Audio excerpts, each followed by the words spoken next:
चोर पुलिस की कहानी एक दिलचस्प और रोमांचक कहानी हो सकती है जो चोर और पुलिस के बीच के संघर्ष को उजागर करती है। ये कहानी न केवल मनोरंजन करती है बल्कि यह समाज के काले पहलुओं और उसमें निहित अच्छाई और बुराई के संघर्ष को भी दिखाती है। इस कहानी में एक चोर और एक पुलिस अधिकारी के बीच की लड़ाई और उनके अलग अलग दृष्टिकोणों का विस्तृत चित्रण किया जाएगा। मैं इस कहानी को विस्तार से बताता हूँ। कहानी की शुरुआत एक छोटे से गांव से होती है जहां पर हर कोई अपनी जिंदगी में व्यस्त था। लेकिन एक युवक रामू, जिसने कभी भी सही रास्ते पर चलने का प्रयास नहीं किया, उसकी जिंदगी पूरी तरह से भटकाव से भरी हुई थी।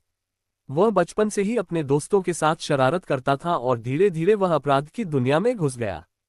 पहले तो उसने छोटे मोटे चोरी के अपराध किए, लेकिन जैसे जैसे समय बीतता गया उसने अपने कदम बढ़ाए और बड़े अपराधों की ओर रुख किया। रामू को ये समझ में आ चुका था कि अगर उसे पैसे कमाने हैं तो उसे किसी भी तरह से अपने लक्ष्य को प्राप्त करना होगा। वह एक शानदार योजनाकार था और उसने चोरी करने की कई बार सफल योजनाएं बनाई। अब वह किसी भी शहर या गांव में अपने कृत्य को आसानी से अंजाम दे सकता था। उसने अपने मन में ठान लिया कि वह एक दिन बड़ा चोर बनेगा और पुलिस से कभी नहीं पकड़ा जाएगा। रामू के अपराधों के बारे में शहर में चर्चा होने लगी थी और पुलिस को इसके बारे में जानकारी मिलने में ज्यादा समय नहीं लगा।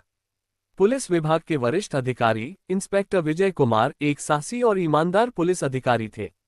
वह हमेशा अपने काम को गंभीरता से लेते थे और अपराधियों को पकड़ने में माहिर थे। जब उन्हें रामू के बारे में पता चला तो उन्होंने इसे अपनी प्राथमिकता में डाला। इंस्पेक्टर विजय कुमार ने अपनी टीम बनाई और रामू की गतिविधियों पर नजर रखना शुरू किया। विजय कुमार जानते थे कि रामू को पकड़ने के लिए एक बड़ी योजना की जरूरत होगी, क्योंकि वह बहुत चतुर था और हमेशा पुलिस से बचकर निकलने में सफल होता था। विजय कुमार और उनकी टीम ने रामू की हर चाल को समझने के लिए कई हफ्तों तक मेहनत की। उन्होंने गांव के आसपास के इलाकों में गुप्त रूप से निगरानी शुरू की। रामू, जिसे पुलिस के बारे में पता चल चुका था, ने अपनी चालें और अधिक छिपी हुई कर दी थीं। वह अब छोटे चोरियों से बड़े अपराधों की ओर बढ़ रहा था। उसने बड़े व्यापारी के घर में चोरी करने का इरादा किया था। उसका यह विश्वास था कि इस बार वह पुलिस से बच निकलेगा। रामू ने बड़ी सावधानी से योजना बनाई। वह रात के अंधेरे में व्यापारी के घर के पास पहुंचा और सब कुछ ठीक से देखकर चुपचाप घर में घुस गया। लेकिन वह ये भूल गया था कि पुलिस पहले से ही उस पर नजर रख रही थी। इंस्पेक्टर विजय कुमार को उसकी योजना के बारे में पहले ही सूचना मिल चुकी थी। जैसे ही रामू ने चोरी की, पुलिस ने उसे घेर लिया। जैसे ही पुलिस ने रामू को पकड़ा, उसने भागने का प्रयास किया। लेकिन पुलिस की योजना इतनी सटीक थी कि रामू के पास भागने का कोई रास्ता नहीं था। पुलिस के चारों ओर से घेरने के बाद रामू को पकड़ लिया गया। लेकिन इस पकड़ने के दौरान एक रोमांचक और दिलचस्प दृश्य सामने आया। रामू ने अपने चालाक दिमाग से विजय कुमार को चकमा देने की कोशिश की, लेकिन विजय कुमार उसकी चालों को समझते थे। रामू ने विजय कुमार से कहा, तुम मुझे कभी नहीं पकड़ सकते, मैं तुम्हारी आंखों के सामने से हमेशा बचकर निकल जाता हूं। विजय कुमार मुस्कुराए और कहा, तुम्हारे जैसे लोग बहुत आते हैं, लेकिन हर अपराधी का समय आता है। इंस्पेक्टर विजय कुमार ने रामू को पकड़ लिया और उसे थाना ले गए।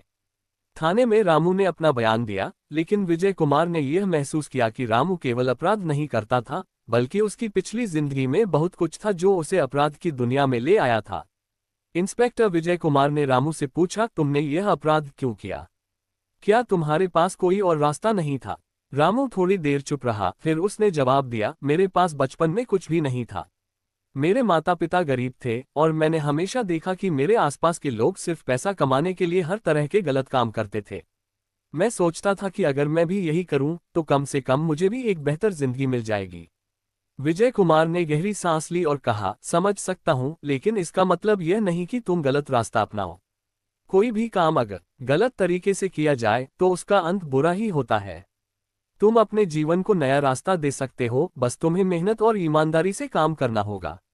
रामू ने विजय कुमार की बातों को ध्यान से सुना और धीरे धीरे वह एहसास करने लगा कि उसकी गलतियां उसे किस मुसीबत में डाल चुकी हैं। पुलिस ने रामू को सुधार गृह भेजने का फैसला लिया ताकि वह अपनी जिंदगी को नया दिशा दे सके। समय के साथ रामू ने सुधार गृह में रहकर अपनी गलतियों को समझा और ईमानदारी से काम करने की कोशिश की। उसे पुलिस विभाग की मदद से कुछ कड़ी मेहनत करने का मौका मिला। रामू अब जान चुका था कि वह अपराध के रास्ते पर नहीं जा सकता। विजय कुमार के मार्गदर्शन ने उसे अपना जीवन सही दिशा में मोड़ने का अवसर दिया। कुछ साल बाद रामू ने अपने अतीत को छोड़ दिया और एक नई शुरुआत की। चोर पुलिस की कहानी एक ऐसी कहानी है जो न केवल रोमांचक है, बल्कि यह ये भी बताती है कि एक व्यक्ति अपनी जिंदगी में अगर सच्चे इरादों और ईमानदारी से बदलाव लाना चाहे तो वह किसी भी गलत रास्ते से बाहर आ सकता है। विजय कुमार और रामू के बीच की कहानी ये दिखाती है कि हर व्यक्ति के पास सुधार का अवसर होता है, और अगर सही मार्गदर्शन मिले तो वह अपने जीवन को बेहतर बना सकता है।